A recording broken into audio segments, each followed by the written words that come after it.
Meus amigos, palavra linda está em João 7,17. Jesus está falando aqui sobre o Evangelho. Às vezes a pessoa diz, não, talvez Deus tenha uma outra mensagem do que o Evangelho. Jesus pode nos ter enganado. Que coisa triste quando a pessoa chega a pensar nisso, né?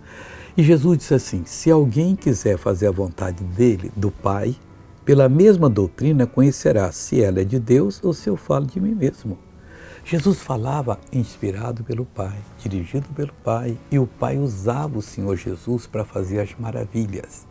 E essa doutrina que ele trazia e trouxe, que é a do Evangelho, é a pura, mais pura, não tem outra melhor para vir, porque não existe. Essa aqui é Deus conosco, Deus nos visitando.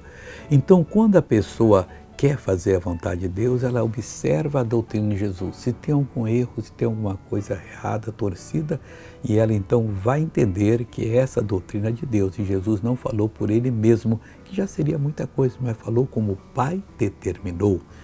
Veja essa pessoa abençoada e eu já volto. O meu é o joelho também e o ombro aqui, que eu não podia mexer assim. E podia levantar o braço, não? Pode. Quanto tempo não levantava o braço? Ah, já faz uns par de meses já. Um par de meses. E do joelho, há quanto tempo E sofria? a agulha que pincava assim. Tinha agulha aí? Parecia que tinha Como é que você andava com esse joelho cheio de prego aí? O joelho encolhia. Engolia. Agora anda normal, Aparecida de Jesus. Anda. Oh, glória a Deus. Pai, eu agora quero orar por essa vida. Que talvez seja uma pessoa cheia de dúvidas, de perguntas, e que diz, Deus, eu preciso conhecer a verdade.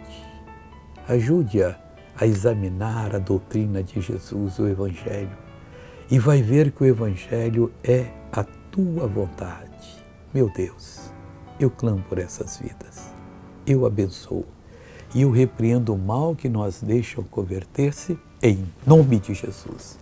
Amém.